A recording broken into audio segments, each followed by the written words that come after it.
yang kita lakukan ketika kita ingin melakukan, ya.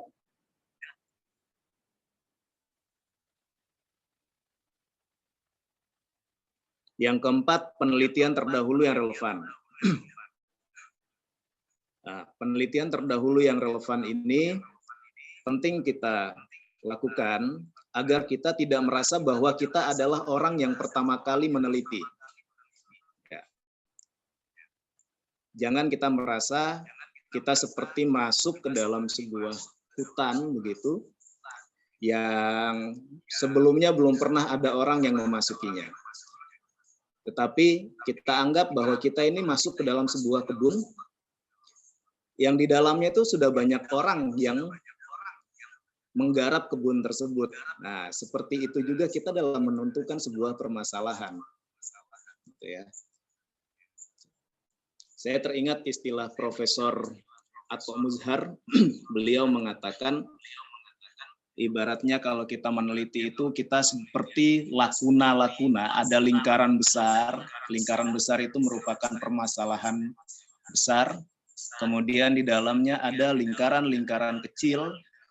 Nah, itulah bagian-bagian yang masih bisa kita garap, karena ketika kita searching saja di Google misalnya, terkait dengan Fadlur Rahman misalnya, itu akan muncul banyak sekali karya-karya yang menuliskan tentang Fadlur Rahman.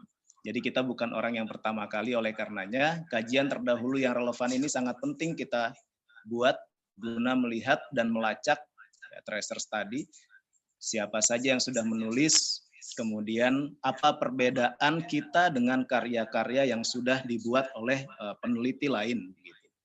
Nanti kita harus bisa meyakinkan kepada pembaca bahwa karya ilmiah kita ini memang berbeda dengan karya-karya ilmiah yang sudah ada sebelumnya, yang sudah dilakukan penelitian oleh peneliti-peneliti sebelumnya. Nah, itu terkait dengan kajian terdahulu yang relevan. Selanjutnya di sini ada tujuan penelitian, ada manfaat atau signifikansi penelitian, ada metodologi penelitian, kemudian juga ada daftar pustaka, dan yang terakhir ada jadwal penyelesaian. Kawan-kawan, metodologi penelitian biasanya kita menggunakan metode penelitian kualitatif. Kenapa metodologi penelitian kualitatif kita pilih dalam penelitian kita? Karena metodologi penelitian kualitatif ini dianggap lebih dapat menjawab permasalahan-permasalahan yang terjadi di masyarakat. Saya teringat ketika saya kuliah dengan Prof. Nasar, rektor kita ya, beliau melihat pada waktu itu ada yang menggunakan metodologi kuantitatif. Apa sih kelemahannya? Kelemahannya itu rata-rata, terutama yang bidang pendidikan, judulnya sama semua. Apa yang membedakan? Yang membedakan hanya tempat penelitiannya saja. Utamanya yang pendidikan. Tidak jauh-jauh dari kata-kata hubungan, kemudian relasi, korelasi, dan kata-kata itu. Pokoknya intinya kalau tidak menggunakan kata-kata tersebut, tidak sah menjadi sebuah penelitian dalam bidang pendidikan. Makanya bergeser penelitian ini lebih kepada kualitatif. Jadi pendidikan misalnya, tetapi harus tetap meletakkan Al-Quran di belakangnya. Ingat, perguruan tinggi ini perguruan tinggi ilmu Al-Quran, sehingga selalu berbasis Al-Quran. Saya lihat beberapa karya-karya kawan-kawan disertasi itu di S3 ini selalu menggunakan dalam perspektif Al-Quran atau berbasis Al-Quran. Nah, jadi apapun judulnya nanti ketika kawan-kawan meneliti, baik dari dari jurusan pendidikan ataupun jurusan tafsir, selalu dikaitkan dengan Al-Quran. Tidak bisa dilepaskan. Itulah makanya alasan Prof. Nasar lebih condong kepada penelitian kualitatif dibandingkan kuantitatif. Kuantitatif itu biasanya kita menggunakan angka-angka, kemudian juga survei dan sebagainya, sedangkan kualitatif itu lebih kepada kajian pustaka. Nah itu, saya lanjut slide-nya, karena tidak bisa ditampilkan.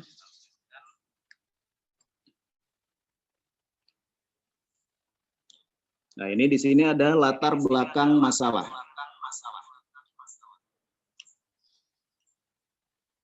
Latar belakang masalah itu perlu dijelaskan tentang pentingnya judul yang akan diteliti.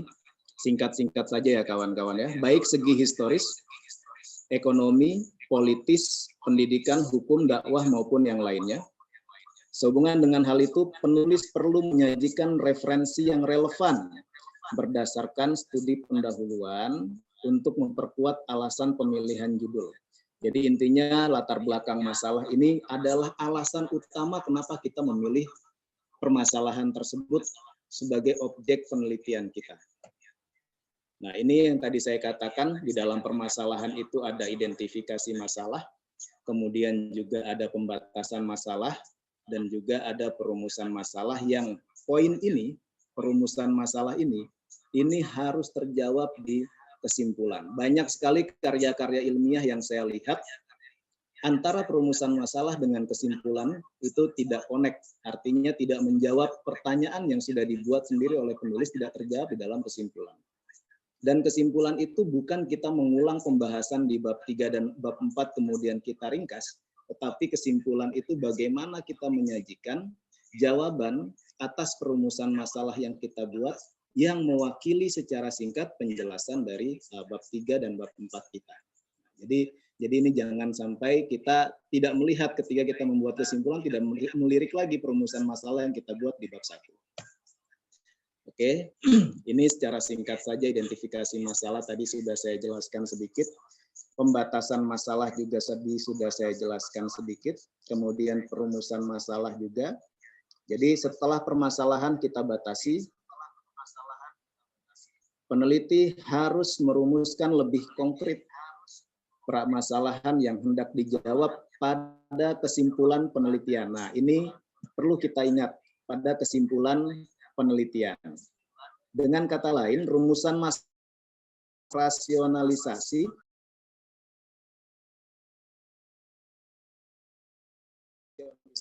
dari pembatasan masalah dan rumusan konkret permasalahan yang akan dijawab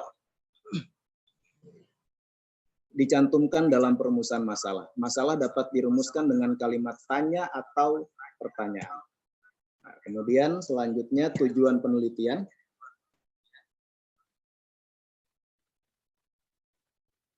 Tujuan penelitian ini didapat dibagi menjadi dua, ada tujuan umum dan tujuan khusus.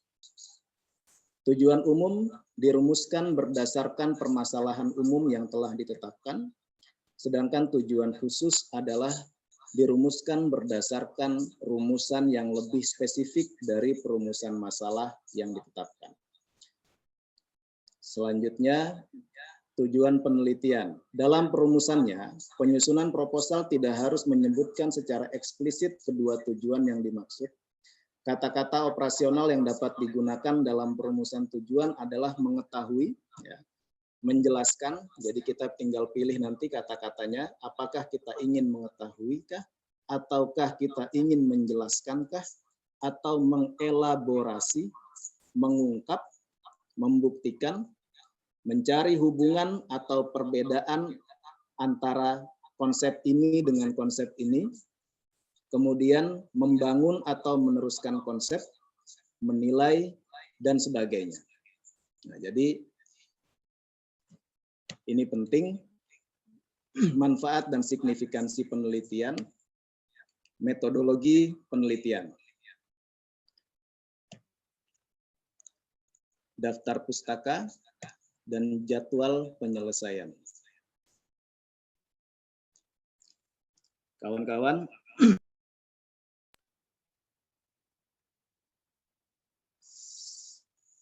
banyak sekali yang belum mengetahui apa sih Pak, bagaimana cara membuat daftar pustaka? Apa bedanya daftar pustaka dengan footnote gitu ya.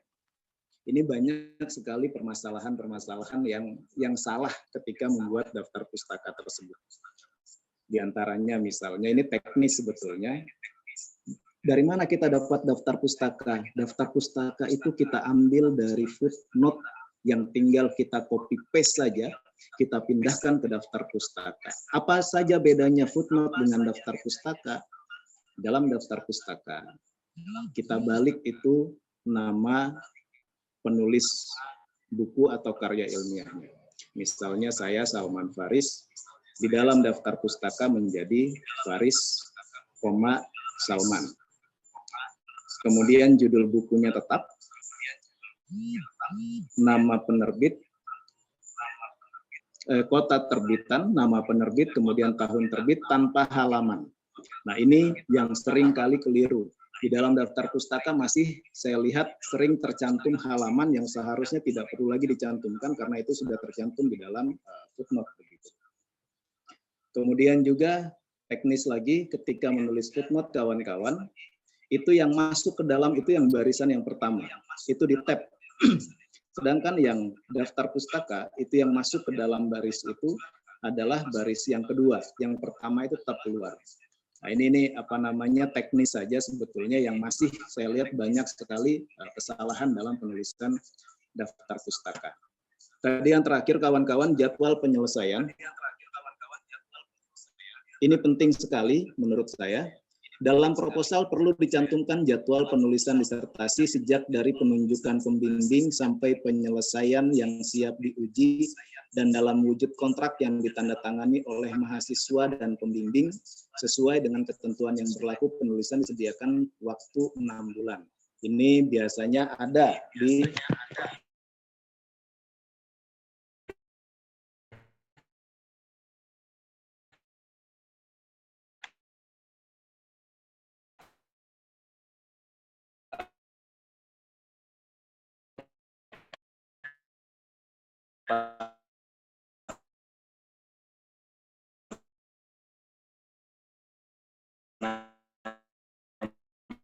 namanya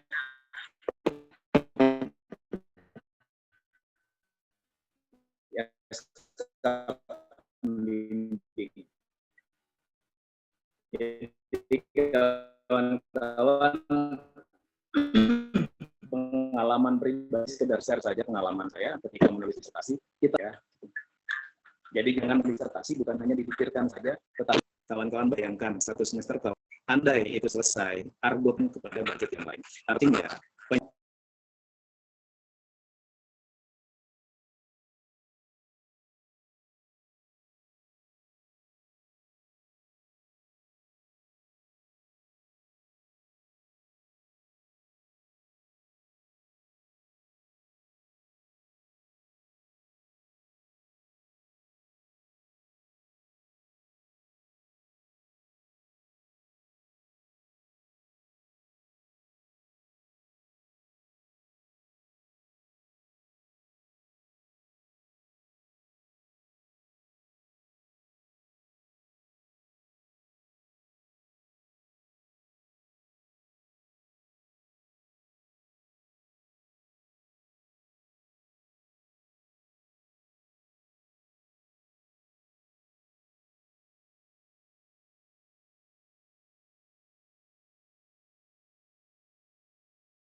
Hilang lagi ya suaranya.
Putus ya, Pak Sardi? Iya. Belum di-share ya? Belum. Nah, ini nih baru connect lagi.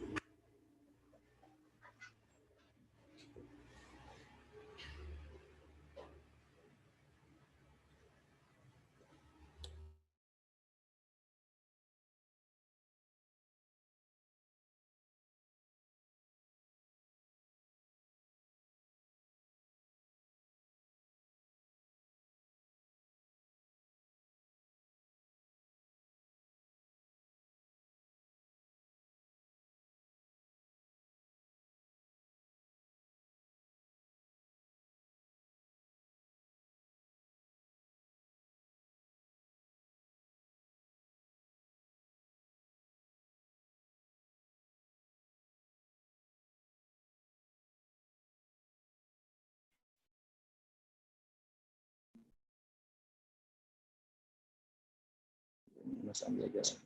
Halo.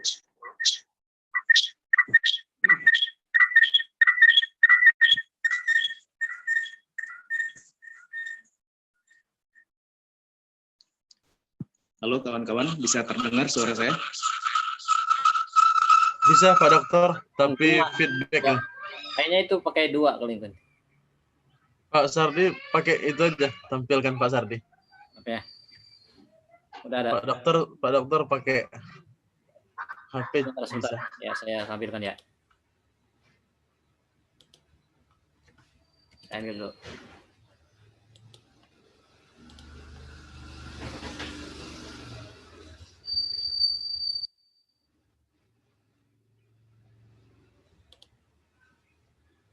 Yang mana yang atas ya?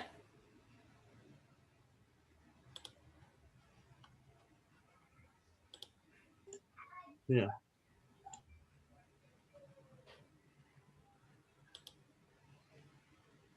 Ada 2, yang atasnya bawah ya? Dua-duanya kali ya? Coba cek satu-satu Pak.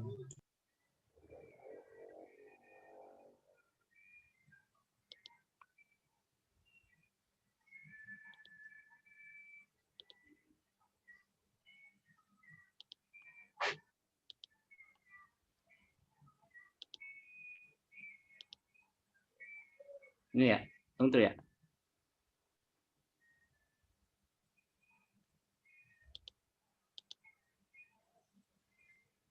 Ini disertasinya.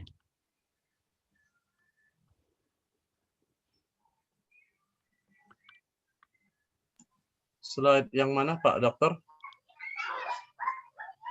Apakah betul slide yang ini Pak Dokter?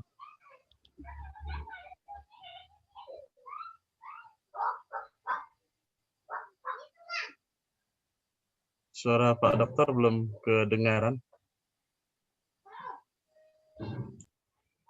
Tadi yang ini ya? Oh ya? Oh, yang tadi yang ini nih Pak Sardi. Ya, yang ini Pak Sardi, yang hitam.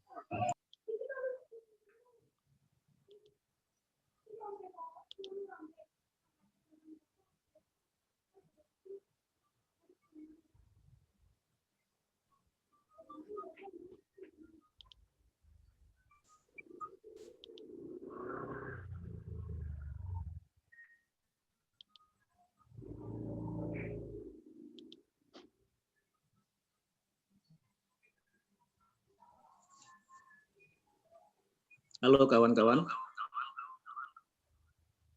Baik. Kedengaran Pak Dokter. Saya? Ya, dengar Pak Dokter. Dengar.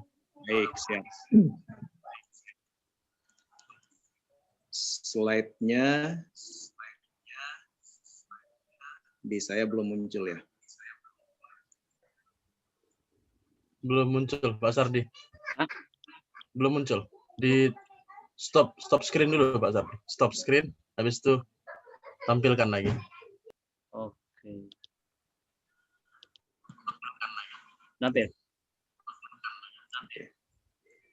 Sudah jelas Pak Sardi. Baik, ini tadi yang slide pertama ya. Ya.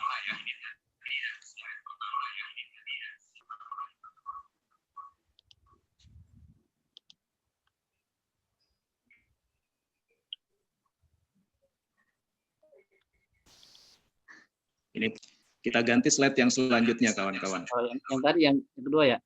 Ya, slide yang kedua saja langsung. Yang ini ya? Oke, ya. Baik.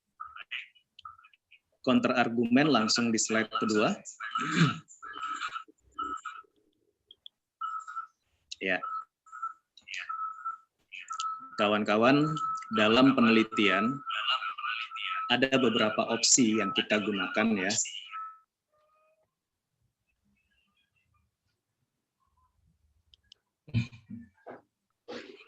Pertama adalah argumen atau alasan yang dikemukakan untuk menentang ide atau teori yang dikembangkan dalam argumen lain.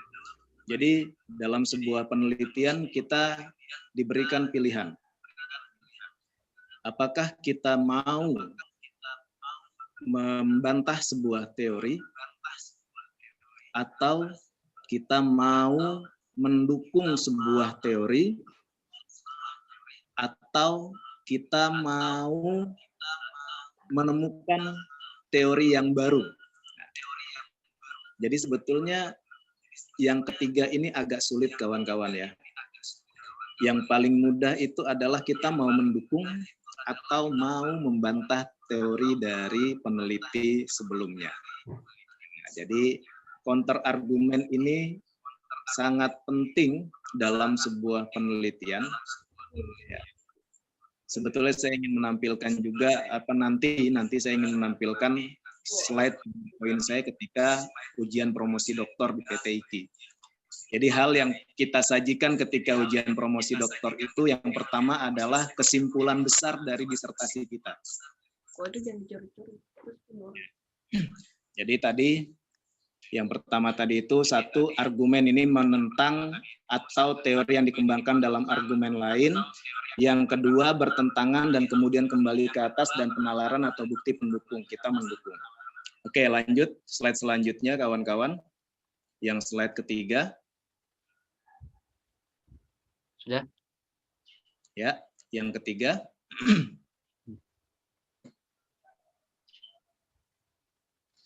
Setelah counter argumen. Ini.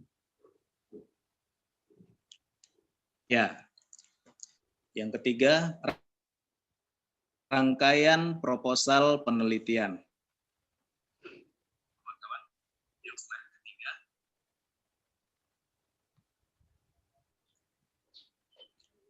Rangkaian proposal penelitian.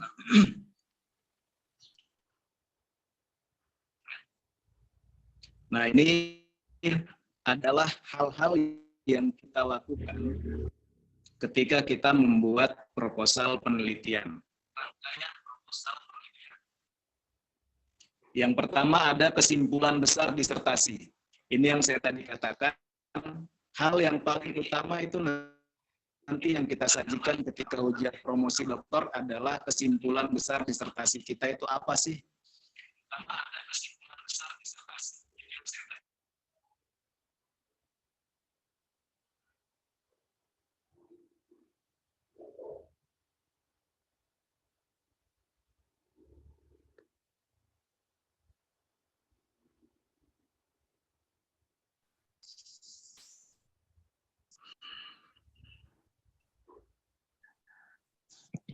Yang kedua,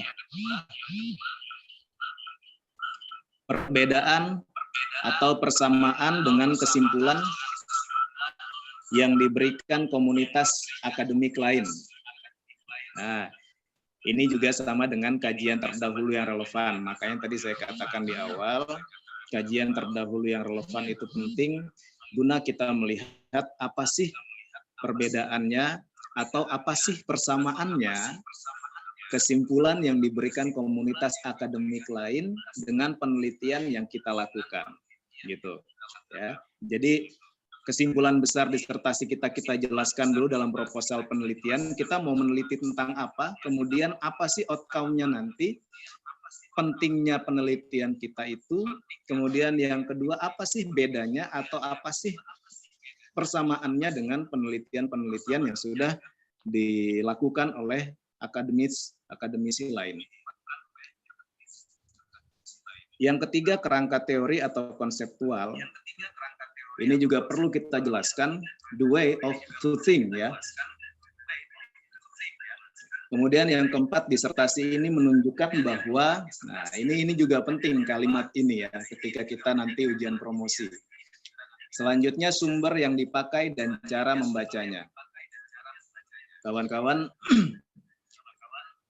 referensi yang kita gunakan, kalau di UIN itu adalah 10 tahun terakhir. Artinya terbitan, kalau sekarang 2020, maksimal buku yang bisa kita gunakan itu terbitan tahun 2010. Begitu. Kalau di PTIQ saya kira mungkin tidak berbeda jauh dengan UIN ya. Lalu bagaimana Pak kalau misalnya kitab-kitab klasik yang kita gunakan sebagai referensi utama kita? Nah, kecuali kitab babon atau kitab asli ya, dari kitab yang kita rujuk itu, bolehkah kita gunakan? Boleh.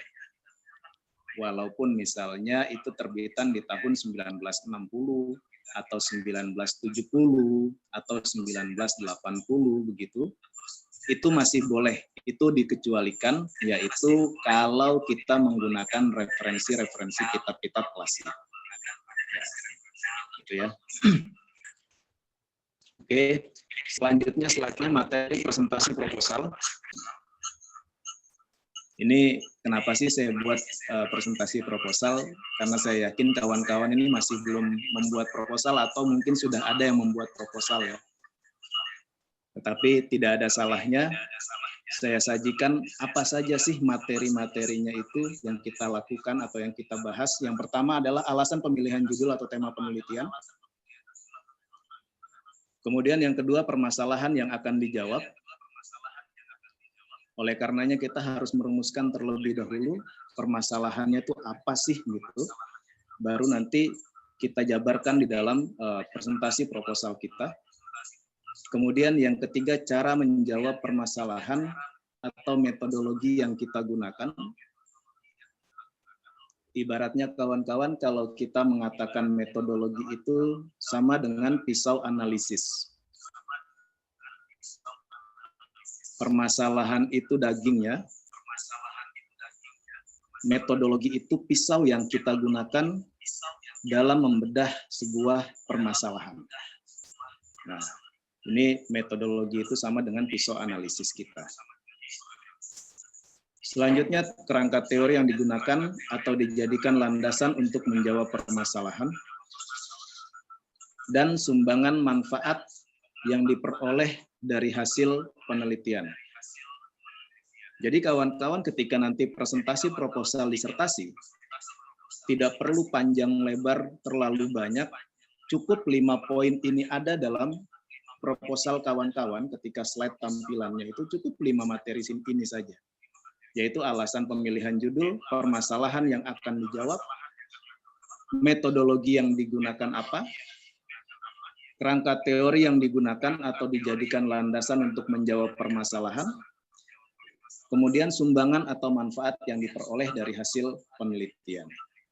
Nah, jadi 5 poin ini saya kira hal yang penting ketika kawan-kawan ingin mempresentasikan proposal disertasi kawan-kawan. Selanjutnya kesimpulan besar. Nah, ini kesimpulan besar dari disertasi saya. Ya, sebelum saya bahas disertasi saya terinspirasi dari Fadlur Rahman dengan teori double movement-nya. Kemudian saya ngobrol dengan Kaprodi Doktor kita, Ibu Dr. Nur Arfiah Febriani. Beliau mengatakan kalau kamu hanya membahas teori Fadlur Rahman-nya, itu tidak ada yang baru. Lebih baik saya langsung membaca disertasinya atau bukunya Fadlur Rahman langsung, dibandingkan saya membaca karya ilmiah kamu, kalau kamu hanya mengulang saja apa yang sudah dibahas oleh Fadlur Rahman. Begitupun ketika saya bicara dengan Ibu akademi saya, Profesor Musdah Mulia, beliau mengatakan, Salman, buat apa saya baca disertasi kamu? Saya lebih enak baca langsung bukunya Fadlur Rahman. Di sana lebih lengkap, mendetail, gitu ya.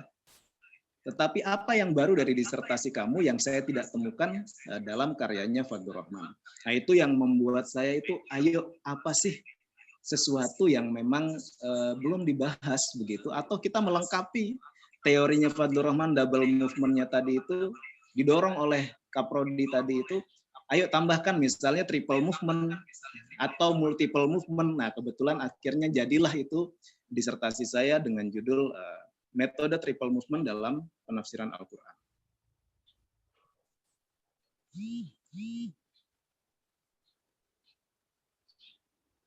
Halo? Ya, saya lanjut. Dengan kesimpulan besar disertasi saya, belum, tadi masih yang sebelumnya, kesimpulan besar disertasi saya.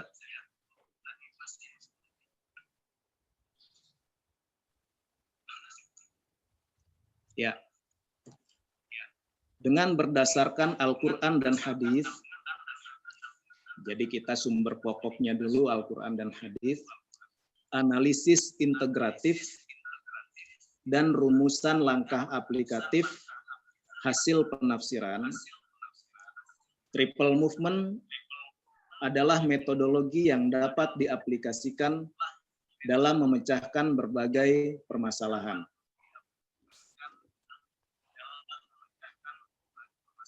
Baik permasalahan yang berhubungan dengan penetapan suatu hukum, gender, relasi sosial, etika, dan lain-lain.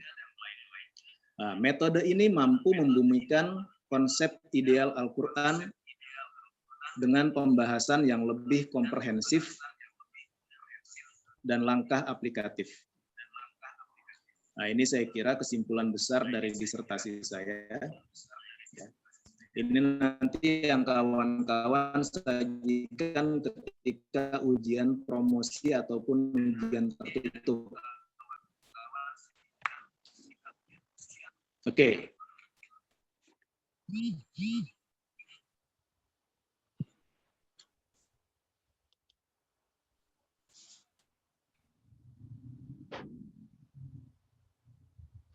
Ya, metode triple movement.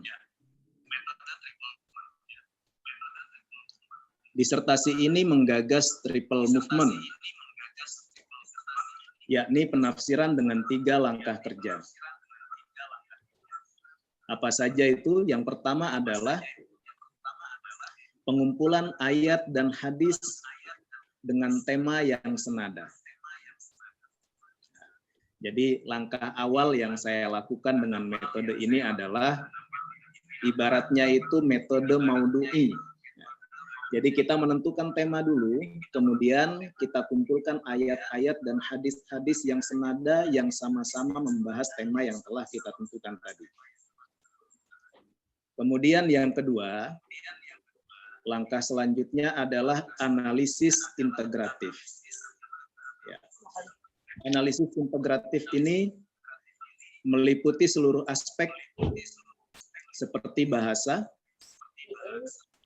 filosofis, historis, hukum, dan prinsip etis.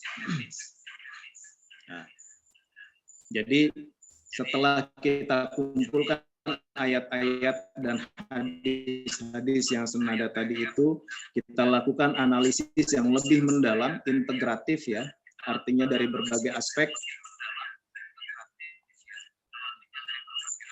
baik dari sisi bahasa, filsafat atau filosofis, kemudian historis atau sejarah, hukum, dan prinsip etis.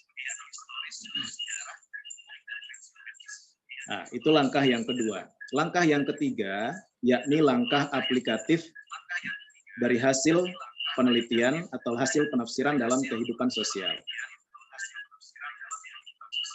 Nah, ini yang saya sebut dengan metode triple movement. Jadi, menentukan tema, kemudian kita analisis secara mendalam, baru kita terapkan dalam penafsiran kehidupan sosial.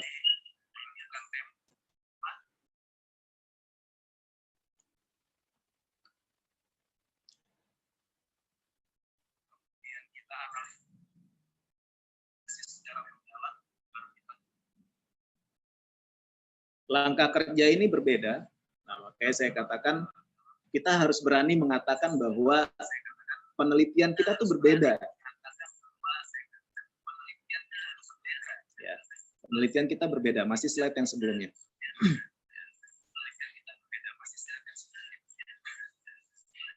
Ya, langkah kerja ini berbeda dengan metode double movement yang dikembangkan oleh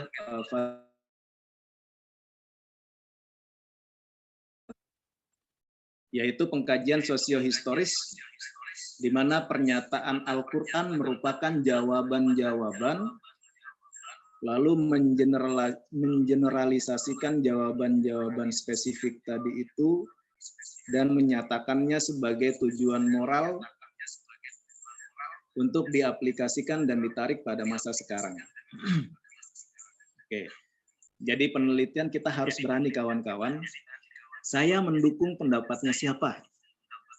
Atau saya berbeda dengan pendapatnya siapa?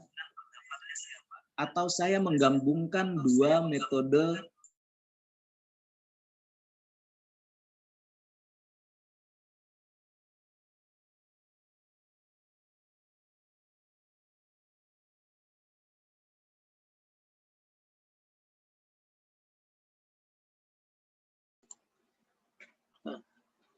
Lempar keluar lagi dengan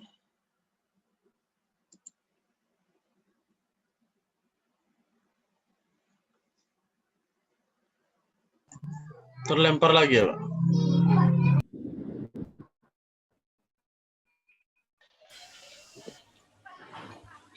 Pak Sardi, ganti, lanjut. Ya Pak Sardi aja lah. Gitu. Ini yang pegang naskahnya. Pak Suprapto, lanjutkan Pak Suprapto. ini sinyalnya ini luar biasa, mohon maaf ya kawan-kawan.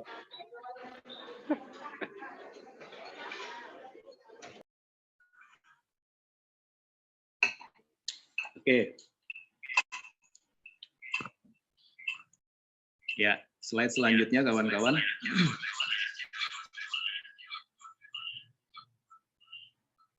Kelebihan triple movement. Kawan-kawan, ketika kita membuat disertasi, kita harus berani mempromosikan karya kita. Kita sebut saja itu kelebihan dari penelitian kita. Kelebihan triple movement. Metode triple movement dalam penafsiran Al-Quran adalah tidak hanya melihat sisi sosiohistoris saja dari sebuah ayat, tetapi juga melakukan analisis integratif dalam seluruh aspek, baik aspek kebahasaan, aspek filosofis, aspek historis, aspek hukum, aspek prinsip etis, sehingga didapatkan hasil penafsiran yang lebih komprehensif. Selain itu, langkah aplikatif hasil penafsiran yang dirumuskan dalam metode ini menjadi kunci pengejawantahan ajaran ideal di dalam Al-Quran, di dalam dan dalam kehidupan sosial manusia. Jadi saya katakan bahwa triple movement ini mempunyai kelebihan. Kenapa? Karena saya melihat dari berbagai aspek, bukan hanya dari aspek kebahasaan saja, tetapi saya juga melihat dari aspek filosofisnya, kemudian juga saya melihat dari aspek sejarahnya, ya, aspek hukumnya, dan prinsip etis.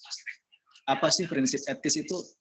Jadi ideal moral, kalau istilah dari Fadlur Rahman itu adalah ideal moral. Kunci yang dituju oleh Al-Quran, moral dari Al-Quran itu apa? Nah, ini kadang-kadang yang kita tidak dapatkan ideal moral itu. Jadi ini saya sebut dengan prinsip etis. Oke, lanjut. Perbedaan dan persamaan dengan akademisi lain. Disertasi ini memiliki kesamaan dengan tentunya yang pertama adalah Fadlur Rahman, yang menganggap bahwa kajian sosiohistoris penting dilakukan guna melihat kondisi di mana Al-Quran diturunkan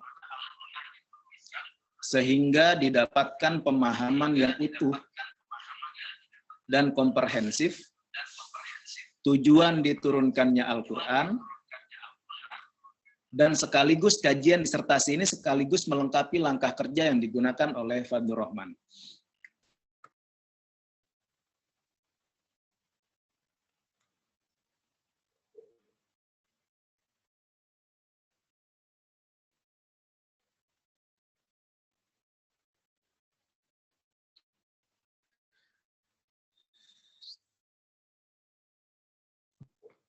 Yang kedua,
halo?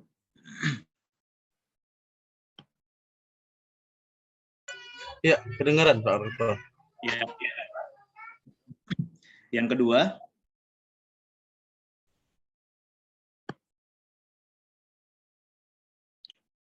dari Hasan Hanafi, terdengar ya kawan-kawan ya? Dengar Pak Rektor. Saya lanjut. Kesamaan yang kedua dengan Hasan Hanafi yang menyatakan bahwa penafsiran yang dilakukan hendaknya tidak terpaku pada sisi leksikal tekstual, tetapi harus mengacu pada realitas kontekstual.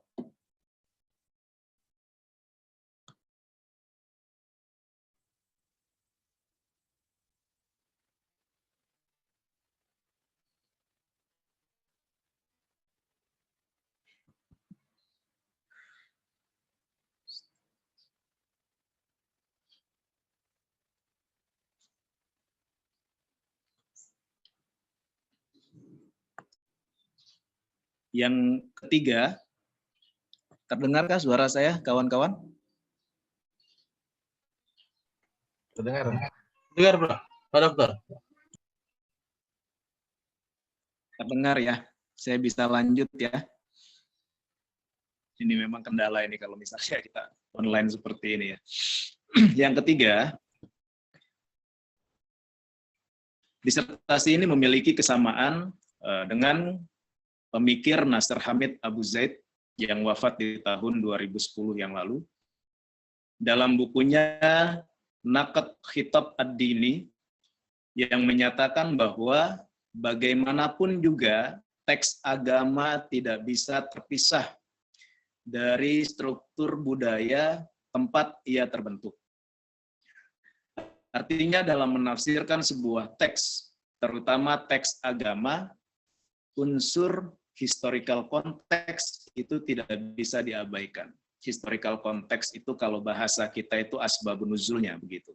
Jadi Nasr Hamid Abu Zaid mengatakan bahwa teks agama tidak pernah bisa terpisahkan dari struktur budaya tempat di mana teks itu terbentuk dengan budaya. Artinya dalam menafsirkan sebuah teks, terutama teks agama, itu unsur historical context tidak pernah bisa kita abaikan. Selalu terikat dengan unsur historical context. Ya. Jadi saya sependapat dengan pendapat ketiga pemikir tadi, baik Fadlur Rahman maupun Hasan Hanafi dan juga Nasr Hamid Abu Zaid terkait dengan keterkaitan antara ayat dengan historical context atau asbabun nuzulnya. Halo kawan-kawan, bisa terdengar? Dengar, Pak. Baik. Kalau tadi saya sampaikan kesamaan akademik dengan pemikir-pemikir yang menyatakan bahwa ayat harus terkait dengan asbabun nuzul atau historical context, itu kesamaannya. Selanjutnya saya mengatakan bahwa disertasi saya berbeda dengan pendapat dari Muhammad Sahrur. Nah, Muhammad Sahrur ini pemikir yang luar biasa juga menurut saya. Beliau menganggap bahwa kajian sosiohistoris hanya merupakan bentuk penafsiran awal yang terpagari oleh ruang dan waktu serta personal pada saat itu saja.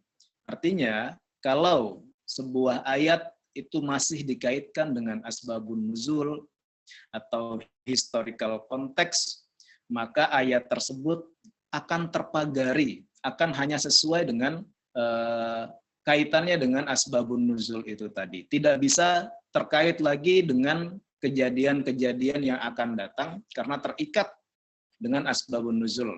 Dan dia mengatakan bahwa asbabun nuzul merupakan cacat di dalam ulumul Quran. Nah, ini yang saya tidak tidak setuju. Saya berbeda pendapat dengan Muhammad Sahrur yang mengatakan bahwa kajian sosiohistoris hanya merupakan bentuk penafsiran awal. Bagi saya, ayat dan konteks turunnya ayat itu tidak dapat terpisahkan, itu selalu terkait. Ya. Sebab itulah pijakan utama dalam menafsirkan sebuah ayat. Setelah kita lihat kronologis turunnya ayat tersebut, apa sih ideal moralnya, baru kita ambil ideal moralnya, kita tarik ke masa sekarang untuk mendapatkan jawaban-jawaban sesuai dengan perkembangan zaman pada saat ini. Jadi seperti itu. Slide selanjutnya, tadi perbedaan dan persamaan dengan akademisi lain, triple movement. Nah, ini langkah kerja saya. Langkah awal yang saya lakukan dalam metode triple movement ini adalah pengumpulan ayat dan hadis dengan tema yang senada. Jadi ini kalau saya bilang ya sebetulnya bukan sebuah hal yang baru, tetapi bagaimana kita mencoba memunculkan istilah baru begitu, yang mungkin oleh orang lain wah begitu, tetapi sebetulnya ini sebuah kajian yang sudah ada. Saya katakan pengumpulan ayat dan hadis dengan tema yang senada itu saya sebut dengan nakliyah. Padahal itu juga kita bisa sebut dengan tafsir maudhu'i begitu ya. Yang kedua, analisis integratif yang meliputi kajian bahasa, kajiannya itu berupa bahasa, kemudian filosofis, kemudian juga historis atau sejarah, tadi yang saya katakan, hukum, dan prinsip etis. Ini saya sebut dengan istilah akliyah. Kalau tadi yang pertama nakliyah, dalil naklinya dulu, kemudian baru kita dalil aklinya, ya kita bahas itu permasalahan dari berbagai aspek, sehingga kita tidak sempit dalam memahaminya. Gitu. Yang selanjutnya langkah yang ketiga adalah langkah aplikatif atau hasil penafsiran. Setelah kita bongkar dari berbagai aspek, baik dari sisi aspek kebahasaan, filosofi, sosiohistoris, dan sebagainya, kita dapatkan hasilnya seperti apa, baru kita terapkan dalam tataran yang saya sebut dengan amaliyah. Amaliyah untuk menjawab permasalahan-permasalahan kontemporer yang perlu jawaban pada saat ini yang mungkin belum terjadi pada zaman Nabi gitu. Nah, jadi ini langkah-langkah triple movement. Jadi ada nakliyah, itu awalnya dulu kita tidak bisa terlepas dari sumber utama kita tadi itu. Kemudian baru yang kedua adalah akliyah, dan yang terakhir baru amaliyah. Oke, kemudian slide selanjutnya.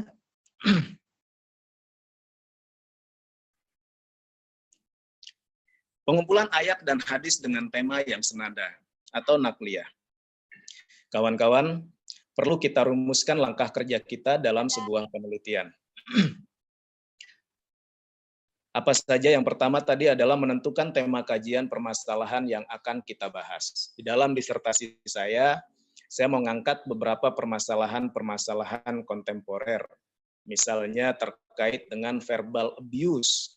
Apa itu verbal abuse? Ucapan-ucapan kasar begitu ya. Sedangkan di dalam Al-Quran itu ada berbagai macam kaulan-kaulan atau ucapan-ucapan yang baik yang sudah dicontohkan di dalam Al-Quran. Ada yang dinamakan kaulan ma'rufa, kaulan sadida, kaulan karima, dan sebagainya.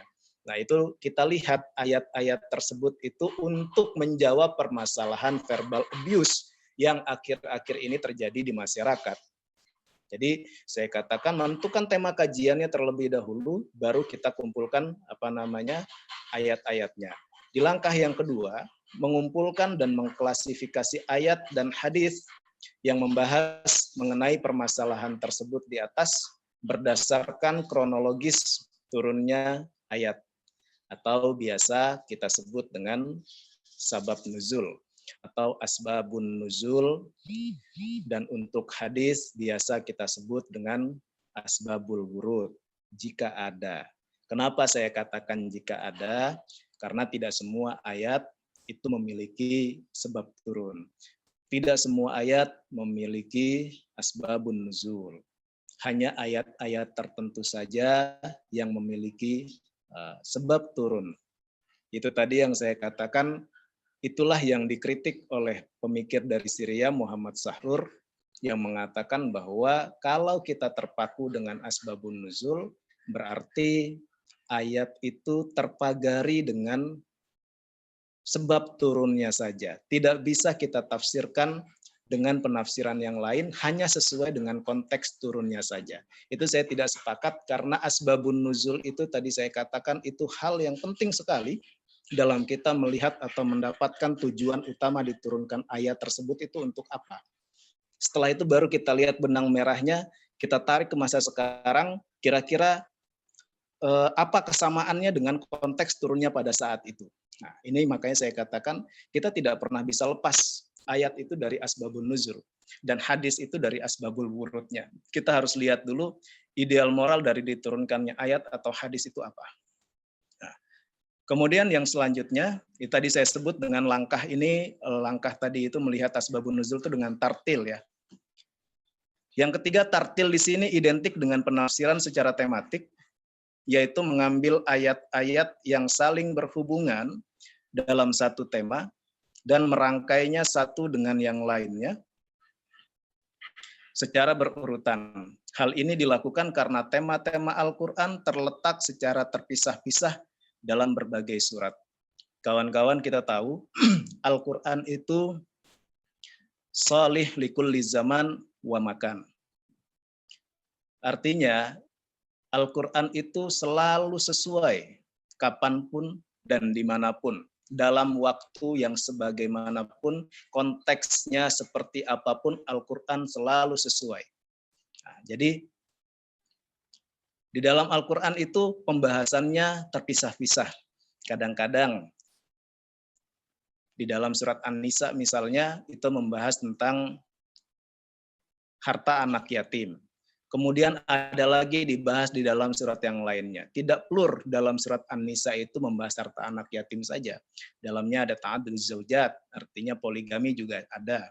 Nah, kita harus melihat ayat-ayat yang satu tema itu tersebar di mana saja, di surat apa saja, baru kita gabungkan dalam satu tema tadi itu. Makanya langkah awal yang pertama adalah menentukan tema terlebih dahulu, baru kita mencari ayat-ayat tadi yang masih berkaitan dengan tema yang kita bahas.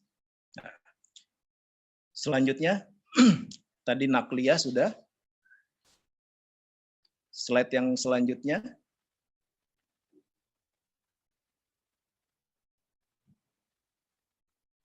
Ya, analisis integratif.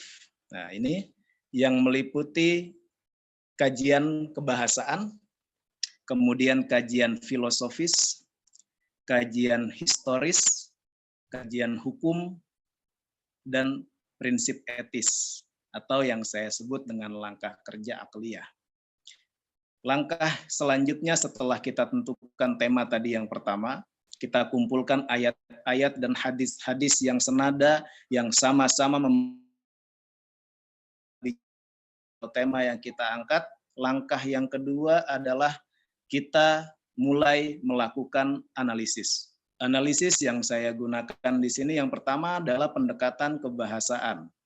pendekatan kebahasaan atau yang lebih dikenal dengan istilah tafsir lugawi, nah, adalah tafsir yang mencoba menjelaskan makna-makna Al-Quran dengan menggunakan kaidah-kaidah kebahasaan. Penulis setidaknya melihat 3 aspek dalam pendekatan kebahasaan ini. Yang pertama adalah bisa ditinjau dari aspek semantik. Yang kedua bisa kita juga tinjau dari aspek nahwu, sorof, etimologi, kemudian kiroat, dan balaghah yang di dalamnya mengandung ilmu al-badi, kemudian juga ilmu ma'ani dan ilmu bayan. Yang ketiga ditinjau dari hermeneutika, sebuah kajian linguistik yang memusatkan pada aspek struktural teks, tidak saja mengesampingkan semua unsur ekstralingual, tetapi juga melepaskan objek studi dari dimensi waktu. Nah, kalau kita bahas hermeneutika ini ada pembahasan khususnya. Saya lebih tertarik kalau kita bisa berjumpa di kelas, saya membahas hermeneutika ini dari berbagai aspek. Ada teks yang harus dilepaskan dari penulis, biarkan teks itu terbang bersama pembaca, atau juga teks juga lepas dari pemikiran pembaca, dia memiliki makna sendiri. Jadi ada beberapa pendekatan dari hermeneutika ini. Singkat-singkat saja, selanjutnya langkah yang ketiga adalah setelah pendekatan kebahasaan, ya, setelah analisis bahasa, saya menggunakan pendekatan filosofis atau analisis filsafat. Pendekatan filosofis ini merupakan salah satu pendekatan yang penting. Kaitannya dengan penafsiran, penulis melihat bahwa sebuah penafsiran harus memiliki 2 prinsip yang harus dipenuhi. Apa saja itu prinsipnya? Yang pertama adalah wahyu tidak boleh bertentangan dengan rasio atau akal manusia.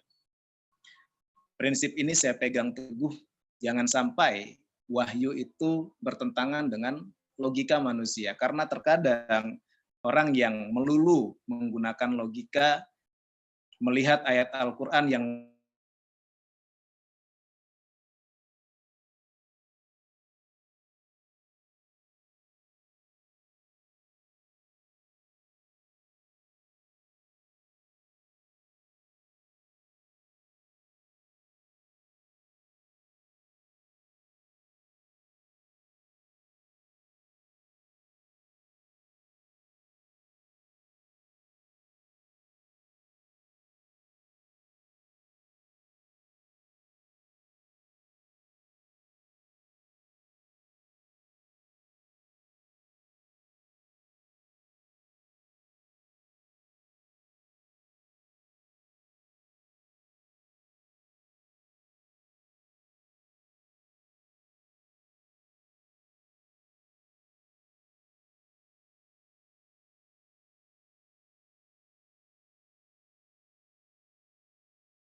Halo kawan-kawan, bisa mendengar suara saya? Siap, siap. Halo? Oke, Pak. Halo? Ya, terdengar. Terdengar, Pak.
Halo kawan-kawan, bisa mendengar suara saya? Iya, Pak. Iya, Pak. Bisa dengar, Pak. Baik, ini gangguan teknis ya, mohon maaf ini. Saya sampai menggunakan yang lain ini handphonenya. Oke, baik. Kayaknya lagi jauh Pak Dokter ya, lagi di posisi jauh nih. Saya di Bekasi, Pak. Oh, Bekasi. Ya mungkin ini pedalaman mungkin untuk sinyal ini ya.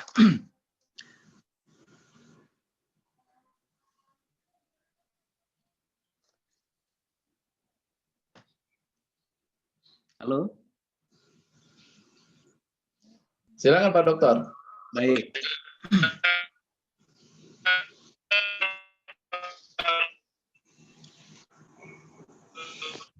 Baik.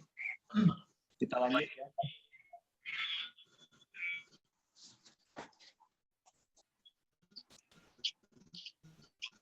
Jadi yang kedua tadi yang saya sampaikan, ia juga tidak bertentangan dengan realitas dan ilmu pengetahuan.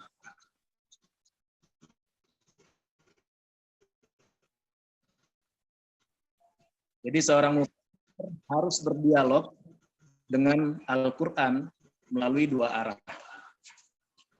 Melalui dua arah.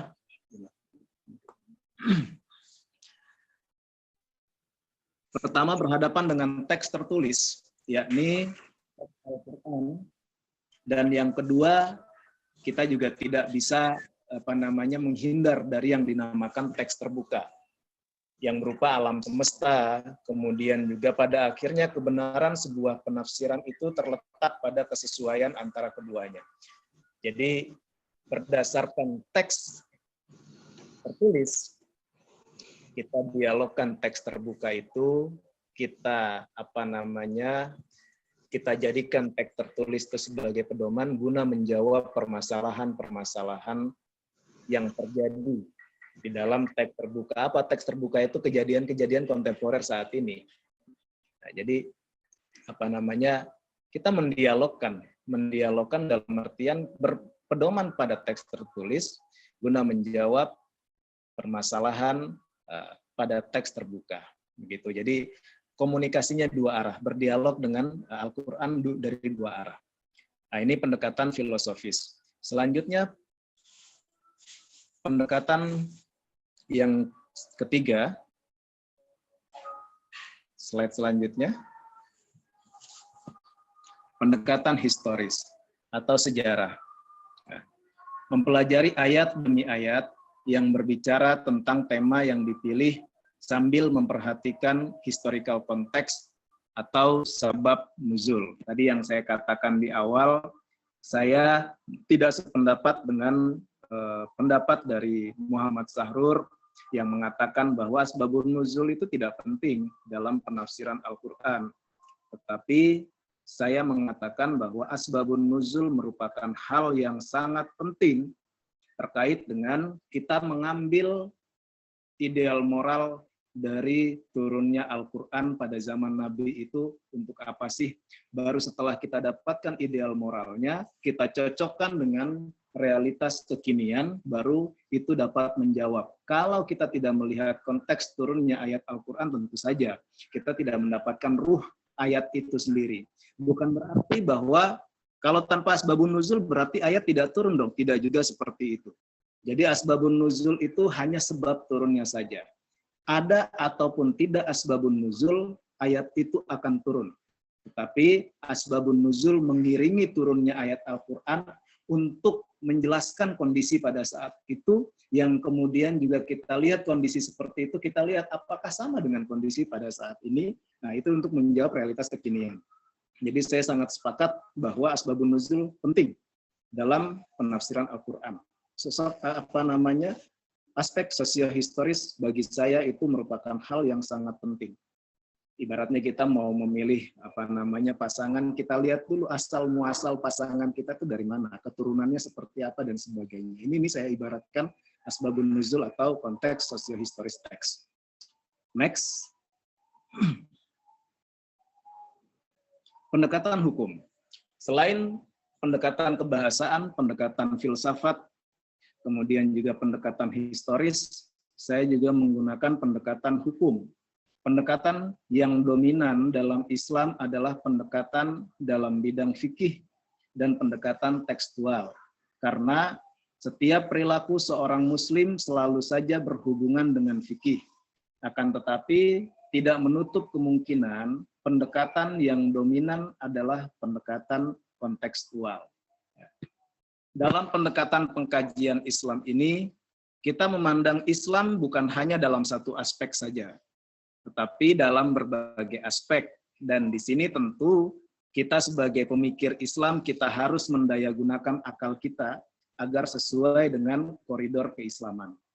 Tentunya sehingga tidak akan terjadi penyimpangan-penyimpangan ajaran Islam.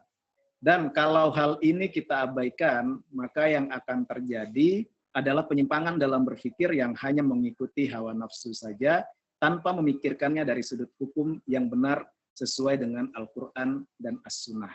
Nah, makanya saya katakan pendekatan salah satu yang saya gunakan adalah pendekatan hukum. Walau bagaimanapun hukum itu tidak bisa kita otak-atik. Hukum yang terdapat di dalam Al-Quran itu bersifat tetap. Ya. Kalau dalam tataran amaliyah, itu kita masih bisa berspekulasi. Tetapi kalau dalam tataran hukum, itu saya kira itu sudah bersifat final ya. Makanya saya ambil salah satu pendekatannya adalah pendekatan hukum agar lebih komprehensif dalam membahas sebuah permasalahan. Baik, next selanjutnya.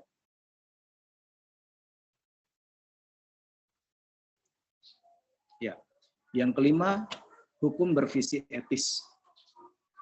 Kawan-kawan, dalam kita memahami ayat Al-Quran, tentunya saya kira harus kita memahami secara utuh atau komprehensif. Kita kaji dari awal sampai akhir. Tidak kita pahami atau kita hindari pembacaan-pembacaan secara sepotong-potong atau takdiyah ya. Mengingat ayat Al-Quran masing-masing memuat sebuah pemikiran yang utuh. Tiap ayat adalah satuan tema sempurna yang berkait dan saling menyempurnakan, atau bahasa saya adalah integratif, saling berhubungan, saling menyempurnakan, kemudian saling berkaitan dan sebagainya. Jadi kalau kita pahami ayat Al-Quran hanya dari satu aspek saja atau sepotong-potong, nah ini yang biasa terdengar ketika pemilu ya, misalnya itu kata-kata tahtas sajaroh gitu, untuk melegalkan bahwa Partai Golkar merupakan partai yang didukung oleh Al-Quran misalnya, atau lagi ayat-ayat lain yang dipahami secara sepotong-potong saja.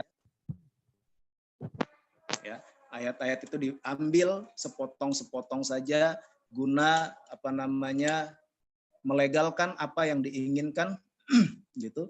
Nah, jadi ketika kita membahas ayat Al-Quran, kita harus secara komprehensif. Tidak boleh kita ambil hanya sepotong-sepotong saja untuk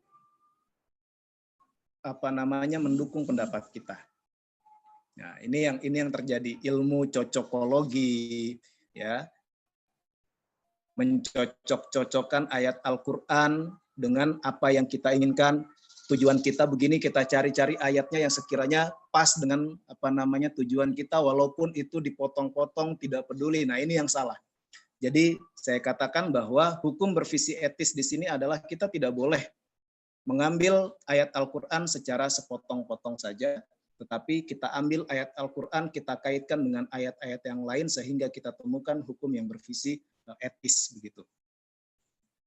Next, selanjutnya. Langkah yang ketiga adalah langkah aplikatif atau hasil penafsiran yang saya sebut dengan amaliyah. Kalau langkah yang pertama tadi itu adalah nakliyah, kemudian langkah yang kedua itu langkah akliyah, dan langkah yang terakhir ini saya sebut dengan langkah aplikatif, hasil penafsiran, atau langkah amaliyah. Amaliyah yang saya maksudkan di sini adalah langkah aplikatif secara langsung terhadap hasil penafsiran dalam kehidupan sosial. Langkah ini merupakan langkah aplikatif atau penerapan metodologi triple movement terhadap permasalahan kontemporer yang muncul saat ini. Tadi yang saya contohkan misalnya terkait dengan verbal abuse begitu. Nah, jadi bagaimana sih ini kan terkait dengan misalnya hoax gitu. Padahal dalam Al-Qur'an sudah jelas. Idza ja'akum fasiqun binaba'in fatabayyanu. Nah, Al-Qur'an sudah menjelaskan itu. Tabayyun terlebih dahulu sebelum kita ikut menyebarkan berita-berita bohong. Ini yang suka terjadi. Makanya kalau saya lihat ayat Al-Qur'an itu sebetulnya sudah memberikan solusi ya terhadap permasalahan-permasalahan kontemporer yang terjadi akhir-akhir ini. Tinggal kita saja mau kembali kepada ayat Al-Qur'an atau tidak, ya. Mau kita merujuk kepada ayat Al-Qur'an atau tidak, padahal di dalam ayat Al-Qur'an itu sudah diberikan solutif yang terbaik bagi permasalahan-permasalahan kekinian. Tadi yang saya katakan verbal abuse, dalam Al-Qur'an sudah banyak sekali kata-kata yang baik yang seharusnya kita ucapkan. Dan ironisnya, kenapa saya katakan verbal abuse ini menjadi penting, misalnya kita lihat saja di sekolah-sekolah. Ada anak yang berkulit misalnya, maaf agak gelap sedikit, kamu hitam sekali misalnya. Itu menyakiti perasaan sang anak dan itu juga berpengaruh pada psikologi sang anak. Padahal Al-Qur'an mengatakan qaulan karima, memuliakan, qaulan ma'rufa, qaulan sadida. Ada beberapa itu qaulan-qaulan ya yang seharusnya itulah yang kita ucapkan kepada sesama. Bukan kita mencela begitu. Apalagi situasi-situasi sekarang yang memang luar biasa panas, saya kira Al-Qur'an merupakan pedoman. Kita tidak boleh lepas, makanya saya harapkan metode triple movement ini dengan langkah analisis integratif ini dapat memberikan solusi-solusi terbaik bagi permasalahan-permasalahan kontemporer yang terjadi di masyarakat pada saat ini. Begitu. Next, selanjutnya. Kontribusi penelitian. Kawan-kawan, sebuah penelitian harus memberikan kontribusi. Saya kira saya menyebut kontribusi penelitian saya dapat menambah kekayaan dinamika metodologi tafsir yang semakin pesat dari masa ke masa sesuai dengan perkembangan zaman. Ketika ada yang bertanya, Pak, apakah karya-karya ulama klasik itu salah? Tidak. Apakah kita masih boleh menggunakan karya-karya ulama tafsir klasik itu? Bisa. Tetapi ingat, tafsir itu sifatnya adalah tidak pasti. Ibaratnya Al-Qur'an itu hanya kita dekati saja dengan penafsiran-penafsiran. Tidak ada tafsir yang bersifat pasti. Inilah yang paling benar. Makanya saya katakan kalau ada orang yang mengatakan bahwa dirinya itu yang terbenar, saya kira tidak ada yang paling benar di antara kita. Yang paling benar itu Nabi yang paling mengetahui isi kandungan dari Al-Qur'an. Sedangkan kita hanya mencoba untuk mendekati saja. Sahabat ketika ada permasalahan ketika itu langsung bisa bertanya kepada Nabi. Sedangkan kita jauh sekali rentan waktu kita, kehidupan kita antara Nabi dengan kita. Ketika ada permasalahan ya kita hanya mencoba untuk menafsirkan dari ayat maupun hadis Nabi.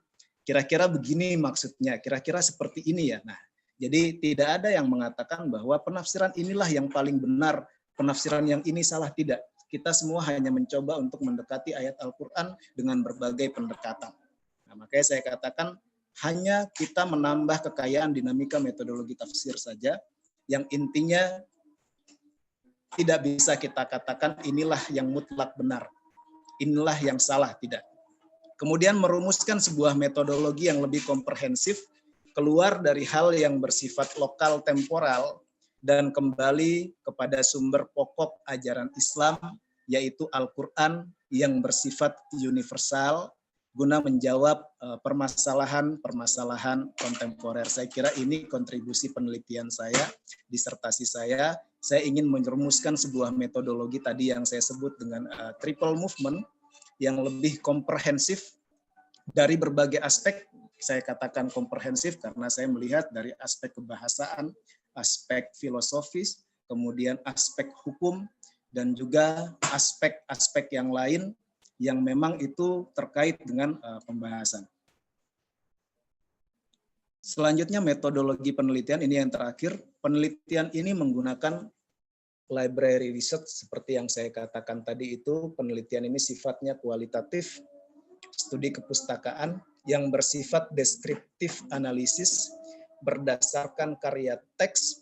Nah, deskriptif analisis dilakukan agar kita mengetahui nilai variabel seperti nilai kebahasaan, nilai filosofis, nilai hukum, dan nilai prinsip etis. Di dalam Al-Quran dan hadis, agar terdapat data yang objektif dan valid serta reliable tentang penelitian ini, maka penulis menggunakan kualitatif di mana peneliti membangun abstraksi, konsep, dan hipotesa. Nah, mungkin itu kalau terkait dengan disertasi saya, metodologi atau metode triple movement dalam penafsiran Al-Quran. Triple movement itu, triple itu tiga gerakan. Gerakan yang pertama tadi nakliyah, kemudian akliyah, dan yang terakhir adalah amaliyah. Tidak menutup kemungkinan kawan-kawan nanti bisa melanjutkan langkah-langkah tadi itu bisa menjadi multiple movement kah, 4 langkah atau 5 langkah atau mungkin 10 langkah, itu tidak menutup kemungkinan. Itu melengkapi penelitian-penelitian yang ada. Itu saja yang dapat saya sampaikan terkait dengan disertasi saya. Mudah-mudahan ada manfaatnya bagi kawan-kawan yang sedang ingin menulis ya. Ini sudah menulis proposal semua, sudah di ACC semua atau masih sedang progres? Masih progres judul, Pak Dokter. Masih progres pengajuan judul. Alhamdulillah. Syukurlah. Minimal sudah ada bayangan ya. Apa sih yang ingin diangkat gitu dalam penelitiannya. Ingat kawan-kawan, bukan hanya judul ya. Masalah itu yang paling utama. Judul itu saya katakan hanya permainan kata saja. Itu bisa dibolak-balik. Bahkan judul bisa berubah ketika nanti ujian dari tertutup ke promosi itu masih bisa dirubah. Itu juga yang saya alami kawan-kawan, ini sekedar share saja ya. Dengan suara azan, ini kebetulan rumah saya dekat dengan masjid. Lanjut ya. Lanjut, Pak. Ya. Jadi judul menurut saya itu adalah langkah yang kedua kawan-kawan. Yang pertama yang tidak boleh berubah adalah permasalahannya terlebih dahulu. Gitu. Judul saya ketika ujian tertutup ya, itu pemikiran atau metode double movement Fadlur Rahman dalam perspektif Al-Quran. Kalau saya tidak salah itu judulnya. Nah, itu pada waktu ujian tertutup.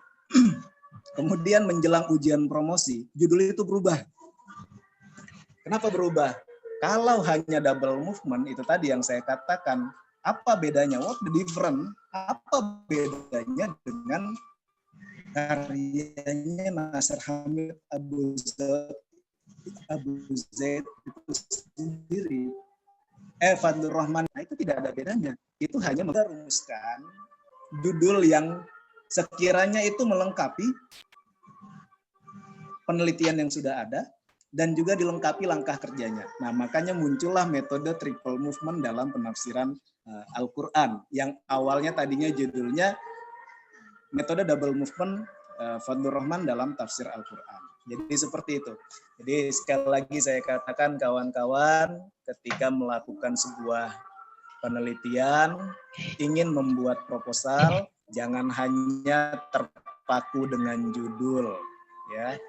Tetapi carilah benar-benar permasalahan yang sangat membutuhkan jawaban di era kekinian saat ini. Saya yakin kalau permasalahan itu dirasa sangat penting untuk dibahas, tidak ada alasan Kak Prodi dan Pak Direktur Pasca untuk menolak proposal kawan-kawan. Jadi itu, ya, jangan terpaku dengan judul. Judul itu bisa berubah-ubah. Yang penting belakangnya itu ada berbasis Al-Quran aja. Kenapa? Karena ada Q di belakang PTI-nya itu tadi. Perguruan tinggi, ilmu Q-nya itulah yang menjadi basis di belakangnya judul kita berbasis Al-Quran atau dalam perspektif Al-Quran. Nah, jadi seperti itu. Monggo silakan, kita masih ada waktu sedikit. Siapa yang mau sharing misalnya terkait dengan Pak, saya proposal saya tentang ini misalnya, bagaimana baiknya dan sebagainya, monggo. Pak Dokter, Ada yang ingin share? sedikit ingin share Pak Dokter.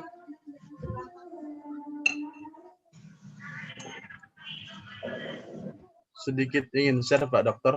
Kalau Atau sudah cukup? Saya nggak tahu nih kalau kawan-kawan diam itu antara dua. Pak, sudah sangat jelas atau Pak tidak jelas sama sekali penjelasannya. Nah, ini Saya mau sharing, antara Pak dua Dokter. nih kalau kawan. sedikit ingin share Pak Dokter. Ya. Sedikit ingin share Pak Dokter. Oke. Kalau tadi Pak Dokter kajian tafsir ya Pak Dokter ya. Kalau Betul. mungkin kita di kelas ini kan lebih mayoritas berbasis pendidikan ya Pak Dokter. Pendidikan Betul. berbasis Al-Quran.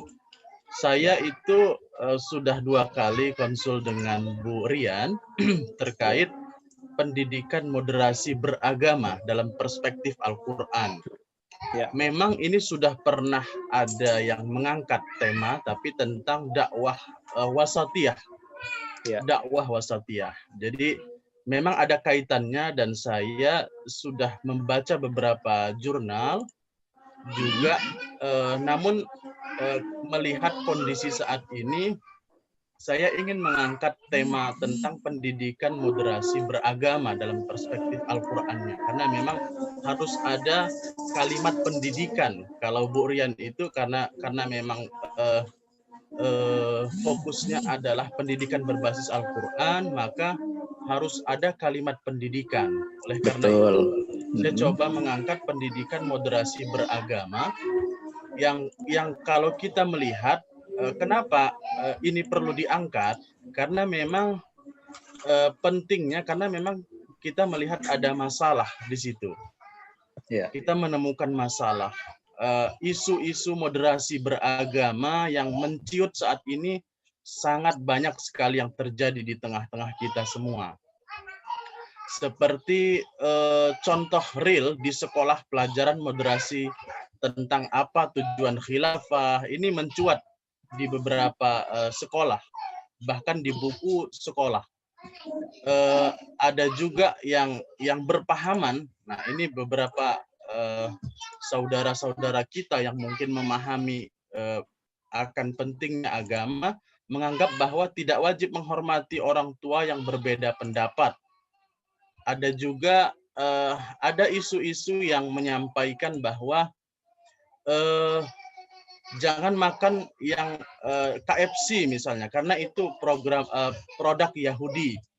Ini sebetulnya sudah sempat kita share dengan beberapa dosen yang membahas di kelas kita. Dan kira-kira apakah menurut Pak Dokter seperti contoh public figure atau pejabat pemerintah yang mengucapkan selamat Natal ataupun selamat apapun itu terhadap satu kepercayaan tertentu, itu apakah bisa diangkat juga menjadi isu akan pentingnya pendidikan moderasi beragama? Bagaimana menurut Pak Dokter? Baik, saya kira itu tema yang sangat menarik ya. Apalagi kita tahu bersama semenjak pemilu, pilkada dan sebagainya, ini terkesan kita ini terpecah-pecah begitu ya. Ada yang ke sini, ada yang ke sana dan sebagainya. Perlu kiranya menurut saya studi moderasi beragama.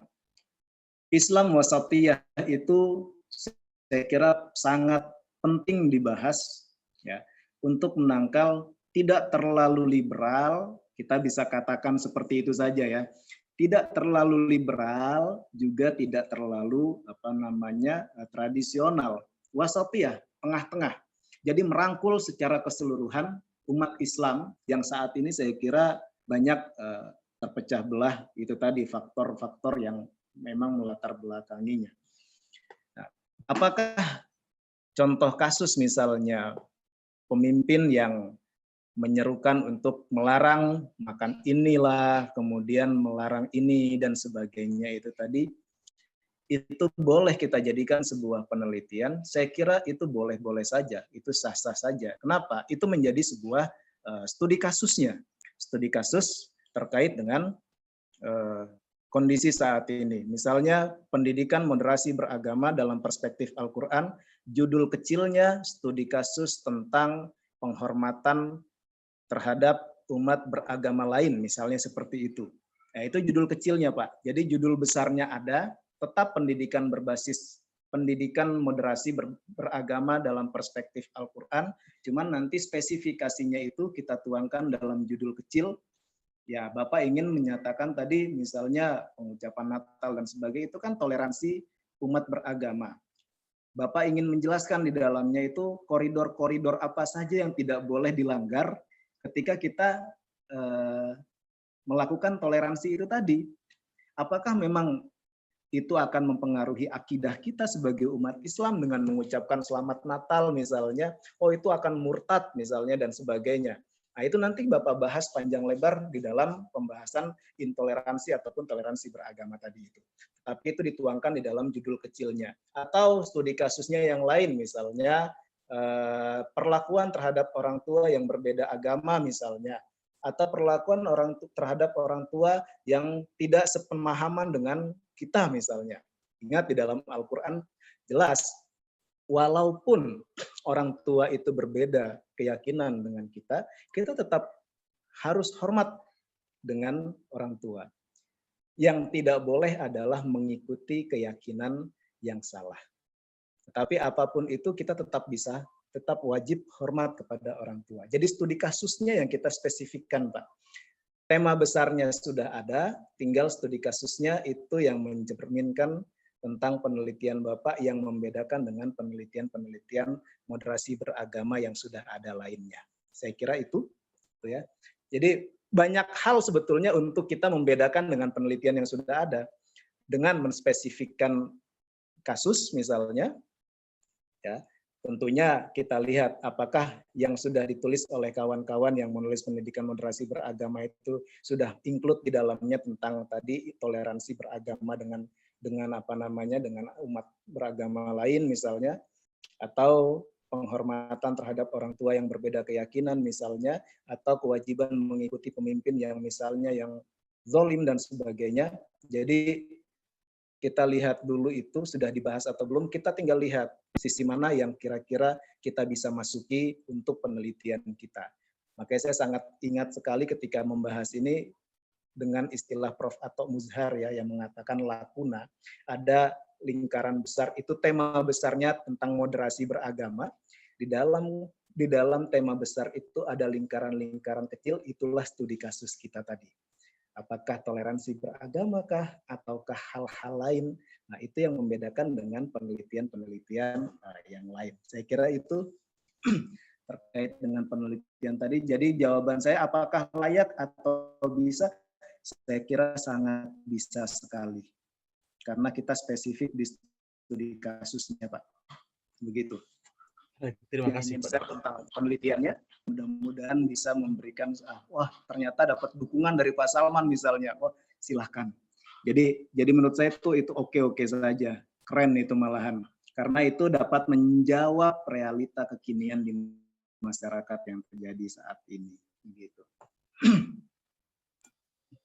Ada lagi yang lain? sebelum saya diputus nih oleh admin ini, Pak, sudah kelewat waktunya misalnya begitu. Silakan yang ingin share tentang penelitiannya.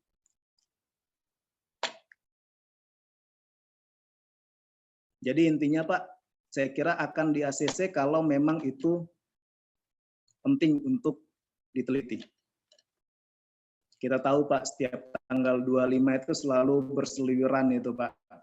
Mansabbaha qauman misalnya, atau mansabbaha apa misalnya, bahwa itu selalu berseliweran itu. Nah, ada bagusnya kita jelaskan betul-betul dalam penelitian kita bagaimana sih sebetulnya gitu. Memang kita tinggal menyajikan saja, adapun pilihan nanti itu terserah orang yang membaca mau memihak kepada yang mana. Yang penting kita sajikan data bahwa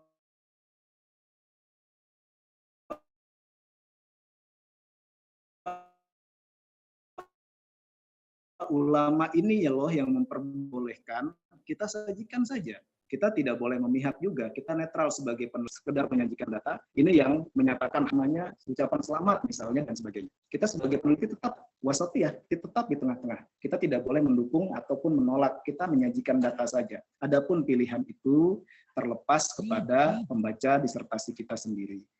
Mau pilih yang mana ini? Nah, seperti itu. Oke. Ada lagi yang lain? Atau semuanya sedang sholat zuhur ini, jangan-jangan ini ya? Sepertinya cukup. Cukup, kawan-kawan? Sepertinya sudah cukup, Pak Dokter. Baik, terima kasih kawan-kawan atas partisipasinya. Sekali